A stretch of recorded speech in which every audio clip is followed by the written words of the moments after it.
Olá pessoal, vou explicar um pouquinho sobre cargas hidráulicas para a percolação de água dentro do solo. Então, nós temos aqui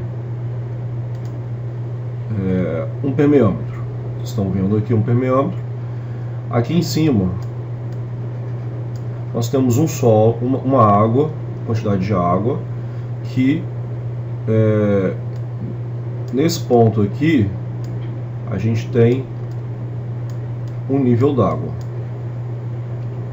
Essa água aqui ela vai passar por dentro do solo e chegar numa outra extremidade. Toda essa região aqui de água tem outro nível d'água que está aqui.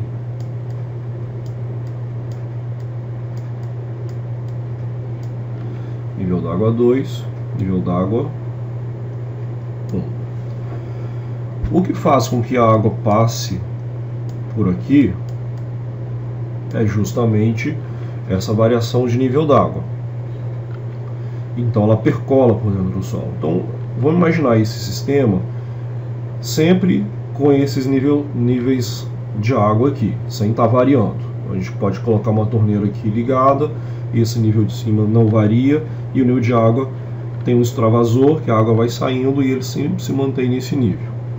Então, desse lado de cá,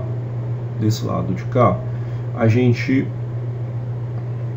tem uma condição e do outro lado a gente tem outra condição, e o solo é a transição. O solo é onde a água vai estar passando e fazendo com que aconteça aí a mudança de carga do sistema. Então, nessa parte de cima, a gente vai considerar aqui uma carga total, que vai ser igual a uma carga altimétrica somada com uma carga piezométrica. Essa carga cinética nós vamos desconsiderar, porque a água passa muito lenta no solo, sem turbulência, então não temos, não vai ter muito significado a carga cinética. Então vamos pensar só na carga altimétrica e na carga piezométrica. Toda a água que está daqui até aqui, ela tem que ter a mesma carga total. Porém, os seus valores de carga altimétrica e piezométrica, eles vão variar, mas a soma sempre vai ser o mesmo. Então, nós temos aqui valor de carga total vindo dessa referência. Nós estamos considerando essa parte aqui de baixo como uma referência, e nesse caso aqui ela tá vindo até aqui em cima, que está exatamente no nível da água. Bom, nesse ponto aqui de entrada da água no solo, nós temos uma divisão da carga total em altimétrica e piezométrica. Então a carga piezométrica é a pressão que a gente tem de água acima, coluna d'água, e a carga altimétrica é a distância desse ponto até a nossa referência. É meramente aí uma complementação. Se nós pegássemos esse ponto aqui, nós teríamos piezométrica e altimétrica. Então a gente tem essa variação aqui de cargas.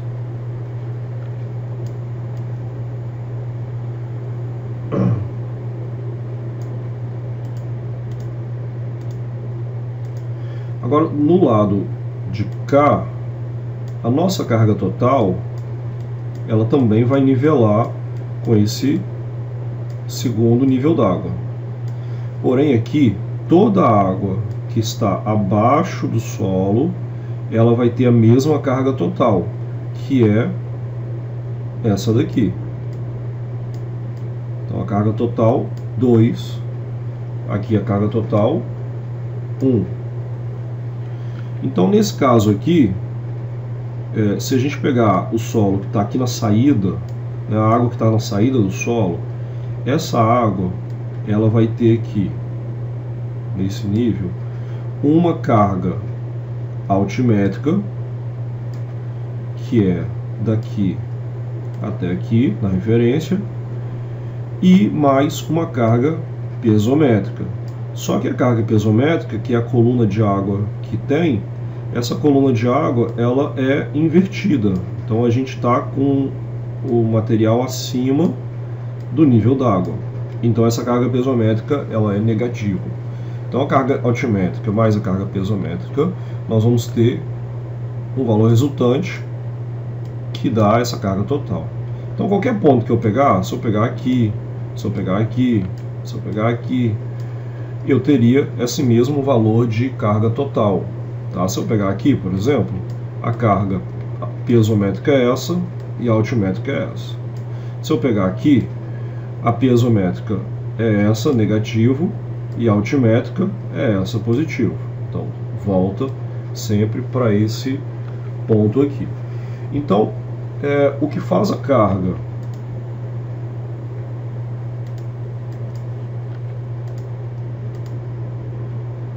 o que faz a água passar daqui para cá é justamente essa diferença de carga hidráulica. Então isso gera uma força de percolação.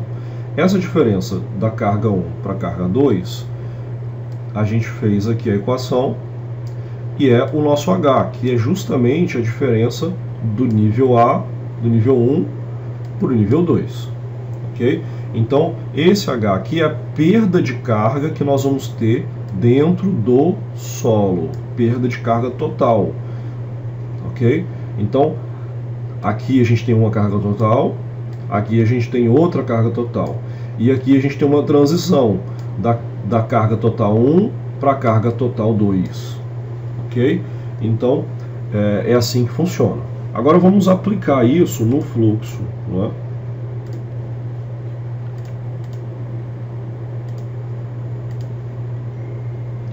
Vamos lá.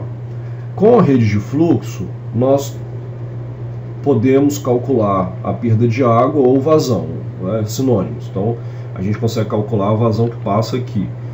Bom, pela equação, se eu considerar um elemento desse aqui, da minha rede de fluxo, a forma com que a gente vai desenhar, isso daqui é o L, isso daqui é o B. Então, L igual a B. Então, essa é a condição da nossa rede de fluxo. Ora, a nossa vazão para um elemento desse, então, vai ser coeficiente de permeabilidade vezes o gradiente hidráulico vezes a área.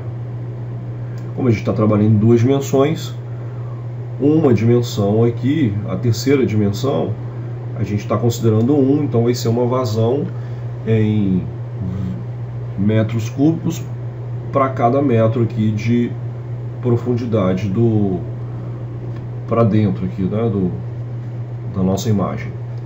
Então nosso B está aqui e nosso L está aqui. Então, como isso daqui a gente está considerando 1, vai cortar. Então, essa perda de carga aqui, essa vazão vai ser isso aqui. Vai ser esse valor aqui. Ok?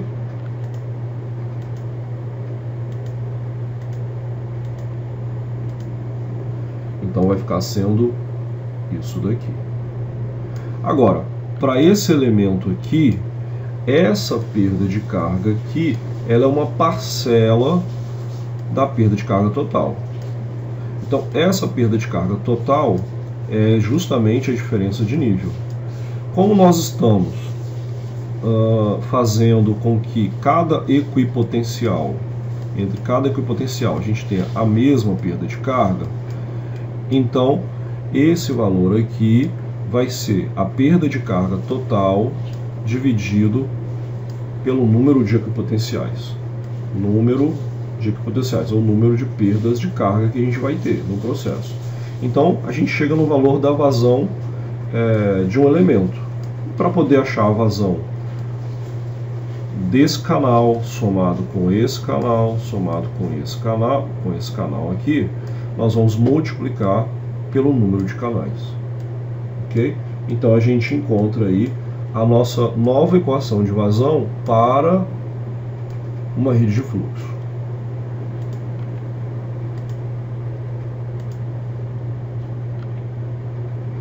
Além disso, nós podemos estar calculando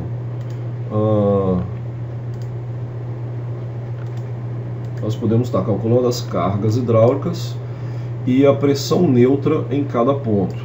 Então, voltando aqui, a nossa carga hidráulica vai ser a carga altimétrica mais a carga piezométrica. Isso aqui seria carga piezométrica e aqui carga altimétrica. No caso, a gente consegue ainda calcular esse valor aqui, que é o nosso valor de pressão de água. Se a gente precisar, a gente consegue calcular. Vamos fazer agora esse exemplo. A gente tem uma figura com uma rede de fluxo em torno de uma cortina, destaca a prancha, em uma camada de solo com permeabilidade nas direções x e z, igual a 5 vezes 10 a menos 3 centímetros por segundo. Então, está aqui a figura. Aqui nós temos os valores em pés, foi do livro que eu peguei, mas eu vou transformar isso daqui para metros. Então, vamos determinar a altura alcançada pela água medida por piezômetros posicionados nos pontos A, B, C e D. E a vazão por unidade de comprimento através do canal de fluxo 2, depois a vazão total. Bom, para a gente resolver esse exercício, então, primeiro eu peguei e transformei isso daqui para metros. Então, nós temos os valores aqui em metros. Ok? E coloquei aqui o valor de canais de fluxo é 1, 2, 3. Então nós temos aqui, ó, um canal, 2 e 3. O número de perdas de carga, 6. Então, vamos lá, começa daqui, chegou aqui, 1, 2, 3, 4, 5, 6. Ou posso contar assim, 1, 2, 3, 4, 5, 6. Bom, a perda de carga total, a carga que vai ser dissipada, então vai ser, vou considerar aqui, ó, daqui até a nossa referência, nós temos 9,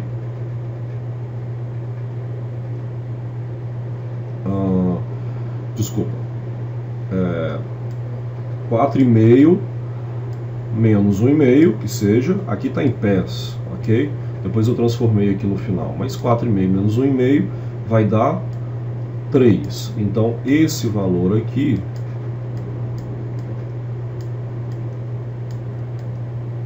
é 3 metros. Bom, então essa é a perda total. Agora, para cada equipotencial, a minha perda de carga vai ser 3 sobre 6. Então eu tenho meio metro de variação aí de coluna d'água cada vez que eu passo por um equipotencial. Então, formulamos o nosso problema. Nós temos aqui uma referência que eu estou chamando de nível de água 1, outra nível de água 2, aqui embaixo o nível do terreno e aqui a nossa referência final para a gente calcular a carga hidráulica. Então, olha só, a altura alcançada pela água medida por piezômetros posicionados nos pontos A, B, C e D. Então, quando a gente coloca um piezômetro sobre um ponto, estou pegando esse ponto A aqui agora como exemplo. Então, o ponto A está aqui, ó. Quando a gente pega o piezômetro e coloca aqui, a água vai subir até a pressão dela total. Essa subida aqui a gente vai chamar de carga piezométrica. E daqui até a referência nossa para calcular a carga hidráulica a gente vai chamar de carga altimétrica. Então, carga piezométrica e carga altimétrica. Só que, quando a água entrou dentro do solo e atingiu a primeira linha equipotencial, a gente teve a primeira perda de carga. E a gente calculou que essa perda de carga ela era de 0,5. Então, considerando o nível do terreno, esse valor aqui que eu estou escrevendo, a carga, altura de coluna d'água do ponto A, considerando o nível do terreno, vai ser igual a 4,5, esse valor daqui até aqui, que é 4,5, menos meio metro. Então ficou essa altura daqui até aqui. Então essa altura aqui a gente consegue calcular sempre ao nível do terreno. Ok? Para o ponto B, eu estou tirando mais meio. Então, para o ponto C, eu estou tirando 1, 2, 3, 4, 5. Então, 4,5 menos 5 vezes 0,5, 2. E para o ponto D, mesma coisa. Nós temos 5 equipotenciais nesse processo. Então, a gente calcula certinho isso daí. Agora, para a gente calcular essa carga potencial e essa carga altimétrica, a gente precisa saber quanto que está dando a distância daqui até aqui ou daqui até aqui. A gente precisa de uma informação. O que a gente sabe é que daqui até aqui no nosso problema vale 9 metros.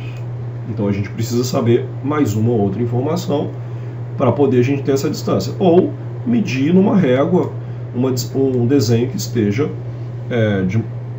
com a proporção correta da sua escala. Então veja bem, se eu tenho no meu ponto A aqui, onde eu estou pegando, um valor de 5 metros da nossa referência, então a minha carga altimétrica vai valer 5, a minha carga piezométrica vai valer o valor aqui que eu calculei de 4, mais esse valor de 4, que aí, se eu tenho esse valor de 5, então eu pego 9 menos 5, acho 4. Então 4 mais 4, 8. Carga piezométrica, 8. Carga altimétrica, 5. Aumento da água a partir do nível do terreno, 4. O valor total aqui, não é? Então a gente tinha uma carga total que era de 4,5 mais 9, que dá 13,5, e baixamos meio metro. Então a carga total foi para 13. Sendo que desses 13, 8 é piezométrica e 5 é altimétrica, ok? Porque a gente teve essa perda. Então, cada ponto que a gente pegar aqui, a gente vai fazer essa consideração de tirar meio metro para cada equipotencial e ir recalculando. Então, nesse caso aqui, a gente pegou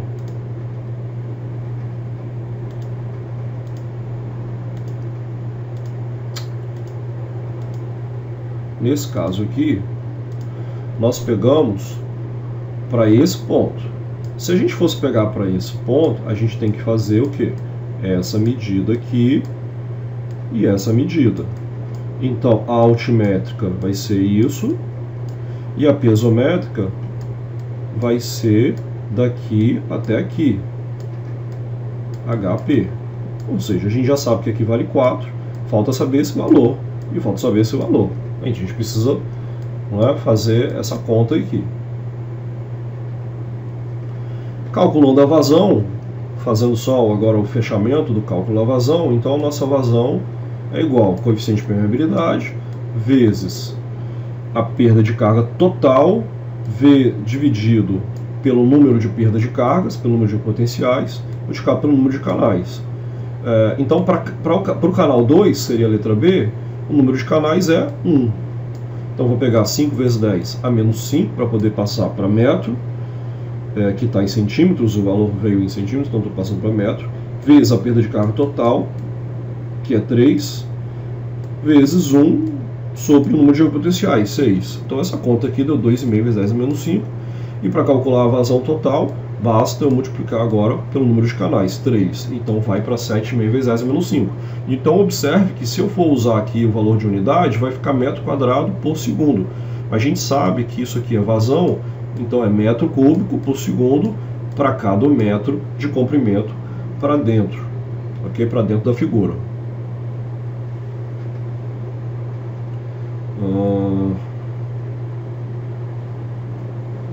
Então é isso, espero que vocês tenham entendido.